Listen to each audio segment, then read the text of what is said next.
মোহাম্মদ রেজাউল করিম, আপনি জানতে চেয়েছেন সুদী ব্যাংকের একজন এমডির কয়েক সন্তানকে আমি পড়াই, এতে আমার মাসে 20,000 টাকা ইনকাম হয়, যা দ্বারা আমার সংসার চলে। এছাড়া ইনকামের আমার আর কোনো ব্যবস্থা নেই। আমার জানা মতে ওই সুদী চাকরি ছাড়া ইনকামের আর কোনো বিকল্প ব্যবস্থা তার নেই। জানার বিষয় হলো, আমার জন্য কি ওই টিউশনির টাকা বৈধ হবে?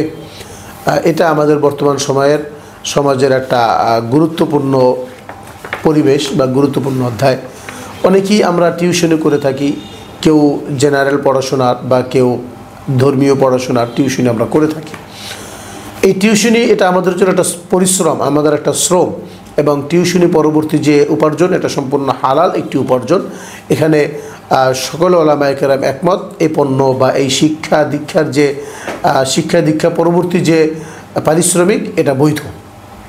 সুতরাং কর্মের দিক থেকে এবং পরিশ্রমের দিক থেকে বৈধ একটা কর্ম, সেই হিসাবে উপার্জনটা বৈধ হওয়ারই কথা ছিল। কিন্তু যেহেতু আপনি যার সন্তানকে পড়াচ্ছেন, অর্থাৎ যিনি আপনাকে পারিশ্রমিকটা দিচ্ছেন, তিনি যেহেতু সম্পূর্ণভাবে সুদের সাথে জড়িত, সুদের ইনকামই একমাত্র তার রয়েছে, এই ক্ষেত্রে আপনার ইনকামটা একটু প্রশ্নবিদ্ধ থেকেই যায়। কারণ হলো, যিনি আপনাকে দিচ্ছেন, যদিও আপনি নিজে অবৈধভাবে কামাচ্ছেন না, বৈধ পন্থাই, অর্থাৎ শিক্ষা দীক্ষা দেওয়া এটা যেমন বৈধ, শিক্ষা দীক্ষার পরে যে পারিশ্রমিক নেওয়া এটাও তেমন বৈধ। অতএব আপনার উভয়টাই বৈধতার অন্তর্ভুক্ত রয়েছে। কিন্তু যিনি আপনাকে দিচ্ছেন তিনি যেহেতু সম্পূর্ণ অবৈধভাবে ইনকাম করছেন এটা আপনি জানেন, অতএব আপনি তার কাছ থেকে বেতনটা নেওয়া, পারিশ্রমিকটা নেওয়া, এটা তাকে সহযোগিতা করারই নামান্তর। তিনি যত কোটি টাকা ইনকাম করুন না কেন, যদি তিনি সমাজে সহযোগিতা না পান কোনোভাবে, তার কাছে কেউ যদি কোনো কিছু বিক্রি না করে, তার কাছ থেকে কেউ যদি কোনো কিছু কেনাকাটা না করে, তার দাওয়াতে কেউ যদি না যায়, তাকে যদি কেউ কোথাও কোনো দাওয়াত না দেয়, সমাজ যদি তাকে বিচ্ছিন্ন করে ফেলে, তাহলে কিন্তু তিনি এই হারাম থেকে বের হয়ে আসার একটা চেষ্টা করবেন বা আগ্রহটা রাখবেন।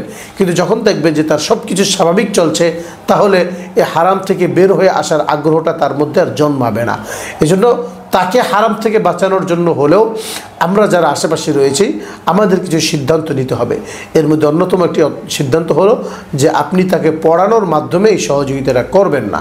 আপনার নিয়ত থাকবে যে আমি তাকে গুনাহ থেকে বাঁচানোর জন্য, সুদ থেকে মুক্ত করার জন্য তাকে আমি এই সহযোগিতাটা করছি না, এই মর্মে আপনি তার কাছ থেকে বের হয়ে আসবেন। আপনি তাকে বলবেন যে ভাই, আপনার বাচ্চাকে পড়িয়ে আমার ভালো লাগছিল, আপনাদের সাথে আচার আচরণও আমি খুব সন্তুষ্ট হচ্ছিলাম, কিন্তু দুঃখজনক বাস্তবতা হলো যে আপনার ইনকাম যেহেতু সম্পূর্ণ হারাম আর আমি হালাল পথে চলতে চাই, অতএব আপনার এই হারাম ইনকামে আমি সহযোগিতা করতে চাচ্ছি না, মেহেরবানি করে আমাকে মুক্ত করে দেন, অথবা আপনি হারাম থেকে বের হয়ে আসুন। যদি আপনি বলতে পারেন, এটা আপনার জন্য অনেক বড় একটা কাজ হবে, বিশাল বড় নেকির কাজ, সওয়াবের কাজ হবে, যেটাকে উলামায়ে কেরামের বা ইসলামের পরিভাষায় আপনি একটা যুদ্ধে শরিক হলেন, আপনি ইসলামিক একটা জিহাদে শরিক হলেন, এটা আপনার জন্য অনেক বড় একটা ভালো কাজ হবে। একান্ত যদি আপনি এতটুকু করতে না পারেন, তাহলে আপনি তার কাছ থেকে সরে আসুন, অন্য কোনো অজুহাত দেখিয়ে অথবা কোনো কারণ ছাড়াই আপনি বলে দিন আগামী মাস থেকে আর পড়াবেন না। এভাবে আপনি তার কাছ থেকে বের হয়ে আসতে পারেন, এটা আপনার জন্য জরুরি, কারণ তার ইনকামটা হারাম। তৃতীয় যে কথাটা আমি আপনাকে বলবো যে হ্যাঁ, আপনি এই কাজটা করবেন, আপনি আপনার চলার জন্য যে পয়সাটা দরকার, ওই পয়সা বা ওই ইনকামের ব্যবস্থা করে তারপর, অর্থাৎ আপনি যেহেতু জানলেন যে এই কাজটা করা আমার জন্য ঠিক না, বৈধ না, তাৎক্ষণিক আপনি ছেড়ে দিবেন, এরপরে আপনি না খেয়ে থাকবেন না, ইসলাম এটা বলে না। আপনি এবার চেষ্টা করতে থাকবেন যে এই হারাম ইনকামের ব্যক্তিদের কাছ থেকে বের হয়ে হালাল ইনকামের মধ্যে আমি কিভাবে যেতে পারি, এই মর্মে আপনি মেহনত করতে থাকবেন, চেষ্টা করতে থাকবেন। চেষ্টা করতে করতে যখন পেয়ে যাবেন তখন বের হয়ে যাবেন। আর চেষ্টাটা যদি আপনি শুরু করে দেন আর পাইতে যদি একটা লম্বা সময় খরচ হয়, এই লম্বা সময়ের মধ্যে আপনি তার কাছ থেকে যেটা নেবেন এটা আপনার জন্য গুনাহের অন্তর্ভুক্ত হবে না। সুতরাং আপনার জন্য তিনটা কাজ, একটা হলো এখান থেকে বের হয়ে আসার নিয়ত করা, দ্বিতীয় হলো সামর্থ্য থাকলে সরাসরি তাকে বলে দেওয়া যেন তিনি এই হারাম উপার্জন থেকে বের হয়ে আসার জন্য মানসিকভাবে প্রস্তুত হতে পারেন, তৃতীয় হলো আপনি নিজেই অন্য ইনকামের চেষ্টা করতে থাকা, যখন হয়ে যাবে তখন এখান থেকে বের হয়ে আসার চেষ্টা করবেন। আল্লাহ রাব্বুল আলামিন আপনাকে পূর্ণ মাত্রায় বৈধ ইনকামের পথে চলার তৌফিক দান করেন।